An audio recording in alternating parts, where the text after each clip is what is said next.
নমস্কার সবাইকে। আজ দিনটি ছিল ১ম জুলাই। মানে জুলাই মাসে যেহেতু আমার জন্ম, তাই জুলাই মাস দিয়ে নতুন একটি অধ্যায় চালু করলাম। আশা করছি আপনারা সবাই খুব ভালো আছেন, সুস্থ আছেন, আর আমিও ঠাকুরের আশীর্বাদে ভালো আছি, সুস্থ আছি। তো এই পুতুলটাকে দেখে কিছু বুঝতে পারছেন? এটির বয়স আর আমার বয়স দুটোই সমান। এখনও অবধি এটি আমার কাছে আছে। জানি না এটি কতদিন অবধি থাকবে, কিন্তু চেষ্টা করি সব কিছুকে যত্ন করে রেখে দিতে। কারণ এটি ছোটোবেলা থেকেই আমার অভ্যাস, যেই জিনিসটাই আমার কাছে আসুক না কেন ঠিকঠাক রেখে দেওয়া। তারপর আর কি, যেমন কথা তেমন কাজ। সকালবেলা ঘুম থেকে উঠে প্রথম আমার কাজ হচ্ছে দাঁত ব্রাশ করা এবং তারই সাথে আমার জানলাগুলোকে খুলে দেওয়া। কারণ জানলা খুললে না একটা প্রকৃতির সাথে অন্যরকম মেলবন্ধন তৈরি হয়। আরও ভালো লাগে এই কারণে, আমার জানলার পাশে দুটি মানি প্ল্যান্ট আছে, যেটি ভিডিওর শুরুতে দেখিয়েছিলাম যে বেসিনেও আমার 3টে গাছ আছে আর জানলার সামনেও আমার 2টো গাছ আছে। এই গাছগুলোকে প্রতিদিন দেখা, প্রতিদিন এদের কেয়ার করা, এদের সাথে একটি অন্যরকম সম্পর্ক তৈরি হয়ে আসছে। কেন জানি না আমার কাছে এই মানি প্ল্যান্টগুলো খুব ভালোভাবে থেকে যায়, কিন্তু জানেন তো অ্যালোভেরা গাছ কিছুতেই আমার কাছে থাকতে চায় না। আমি যতই যত্ন করি, যতই যাই করি, ওই পাশে জানলায় একটি অ্যালোভেরা গাছ ছিল, যেটি আমার জেঠির কাছ থেকে নেওয়া। আমি কোনোভাবেই ওকে বাঁচাতে পারি না, কিন্তু জেঠির বাড়িতে যেই গাছগুলো রয়েছে কত সুন্দর ঠিকঠাক রয়েছে। আজ আকাশের বড্ড মন ভার। কেন মন ভার সেটা আকাশই বলতে পারবে, হয়তো বৃষ্টির সাথে কোনো ঝামেলা হয়েছে। এরপর আমার একটি কাজ চা খাওয়া আর তার সাথে গান শোনা এবং কলকা প্র্যাকটিস করা। আমি নিজের সাথে একটি চ্যালেঞ্জ নিয়েছি যে যে কোনো উপায়ে আমি কলকা প্র্যাকটিস করেই ছাড়ব। আগে যেমন বুঝতে পারছিলাম না কীভাবে তুলিটা ধরবো, কীভাবে ফুলের পাতাগুলো আঁকবো, কিন্তু আগের থেকে অনেকটাই আমি করতে পেরেছি। এটার এক অন্যরকম অনুভূতি আছে। তো আজকের আমি খুব ভালোভাবে প্র্যাকটিস করছিলাম, আর একটা জেদ এসে গেছিলো নিজের মধ্যে যে যত বেশি প্র্যাকটিস করব তত বেশি আমি ভালো কাজ করতে পারবো। সবাইকে দেখি কী সুন্দর মাটির থালায় খুব সুন্দর করে কলকা করে, বা কোনো নিজস্ব ড্রেস বা ব্লাউজ, এবং আমারও না খুব ইচ্ছে যে আমিও আমার ড্রেসগুলোতে এরকম সুন্দর করে কলকা করব।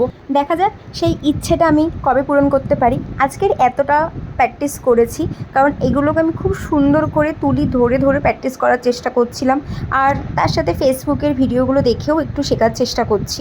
এরপর আমার আজকে সকালের ব্রেকফাস্ট ছিল ম্যাগি, আর এর আগে তো আমি চা খেয়েছিলাম।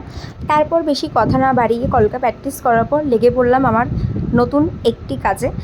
এটিও আপনাদের সাথে পরিচয় করানো হয়নি। তো আমার একটি ছোট্ট বিজনেস আছে, হ্যান্ডমেড জুয়েলারি। যেটুকু পারি সেটুকু চেষ্টা করি বানিয়ে তোলার। আমি কি কি জুয়েলারি এখনও পর্যন্ত বানিয়েছি আপনাদের সাথে একটি ভিডিওতে শেয়ার করব। আর যারা আমার চ্যানেলে আগে অনেক ভিডিও দেখেছেন তারা মোটামুটি জানেন আমি কি কি রকমের হ্যান্ডমেড জুয়েলারি সেল করি। আর এই হ্যান্ডমেড জুয়েলারি বানাতে গেলে যেই পরিমাণ খাটনি আর যেই পরিমাণ ধৈর্যের দরকার হয়, তার শিখে ভাগটুকু আমার মধ্যে নেই। তাও চেষ্টা করি, কারণ এটি আমার একটি ভালো লাগার জিনিস। আর যেটাতে ভালোবাসা রয়েছে সেটাকে আপনাকে অনেক দূর পর্যন্ত এগিয়ে নিয়ে যেতে হবে, অ্যাটলিস্ট নিজের ভালো থাকার জন্য। তারপর জলদি রেডি হয়ে বেরিয়ে পড়েছিলাম নিজের গন্তব্যে, কারণ আজকের আমার একটি শাড়ি ড্রাপিংয়ের কাজ ছিল। আর আমি সাধারণত মেহেন্দি আর্টিস্ট, এবং তার পাশাপাশি আমি শাড়ি ড্রাপিংয়েরও কাজ করি, কারণ এটি আমার ভালো লাগা, এটা আমি করতে পারি। এবার ব্যাপারটা হলো তার সাথে সাথে অল্প টুকটাক আমি মেকআপ করতে পারি, যেহেতু আমি অ্যাজ আ ডান্সার হিসাবে আমাদের মেকআপ করতে হতো, তার জন্য মেকআপ সম্পর্কে মিনিমাম একটু আমার আইডিয়া ছিল। সরি কেউ কিন্তু ভাববেন না আমি এটা প্রমোশন করছি, এটা আমার প্রমোশন করার কোনো ইন্টেনশন ছিল না। আমি সেন্টটা ইউজ করলাম, তার জন্য আমি আপনাদের সাথে শেয়ার করলাম যে আমি কী সেন্ট ইউজ করছি। আবার অনেকে এসে বলবে এটা সেন্ট না পারফিউম, ওই একই ব্যাপার হলো। বলতে জানলেই হলো, বা যেটাতে আপনি কমফোর্টেবল সেটা বলতে পারলেই হলো। একটু ঢং করছিলাম, যেটা বলছিলাম। তারপর বেরিয়ে পড়েছিলাম আমি আমার কাজের উদ্দেশ্যে। আর আমি মেকআপ সাধারণত নর্মালি যেরকমটা করি সেটা হচ্ছে আপনার নিজস্ব প্রোডাক্ট থাকবে, আমার নিজস্ব কোনো প্রোডাক্ট নেই। এইবার ব্যাপারটা হচ্ছে আমার প্রোডাক্ট আছে, বাট সেগুলো তো আমার স্কিন টোনের সাথে ম্যাচ খাবে। এবার কেউ খুব ফর্সা, কারোর আবার স্কিন টোন খুব ডার্ক, আবার আমার থেকেও ডার্ক। এবার সেক্ষেত্রে তো আমার কোনো প্রোডাক্ট তার সাথে ম্যাচ খাবে না, সুতরাং তাকে ভালোও লাগবে না। তো আমি সবাইকে বলি আমি সাজিয়ে দিতে পারি, কিন্তু প্রোডাক্টগুলো আপনার পাই টু পাই থাকতে হবে, নাহলে আমার পক্ষে সম্ভব না সাজিয়ে দেওয়ার। তো এই দেখুন রেডি হয়ে গেছি, রেডি হয়ে আপনাদের সাথে একটু ঢং করতেও চলে এসেছি। এইবার গন্তব্যে পৌঁছে যাব। গন্তব্যে পৌঁছে গিয়ে অনেকবার ট্রাই করেছিলাম ভিডিও করার, যেহেতু প্রথমবার এরকম অনেকটা ভিডিও আমি শ্যুট করেছি, নিজের না প্রতি একটু অন্যরকম আনকমফোর্টেবল ফিল হচ্ছিলো, যেহেতু আমি ব্লগার নই, তাও চেষ্টা করছিলাম। এবার হাসি পাচ্ছিলো সাজাতে সাজাতে। এবার দিদিটাকে বলছিলাম যে আমি কি একটু ভিডিও শ্যুট করতে পারি, সেক্ষেত্রে দিদিটা কোনো আপত্তি করেনি, বাট আমার নিজের আনকমফোর্টেবল ফিল হচ্ছিলো। তো আমি সাজানোর ভিডিওটা আপনাদের সাথে শেয়ার করবো, সরি ছবি আপনাদের সাথে আমি শেয়ার করে দেবো।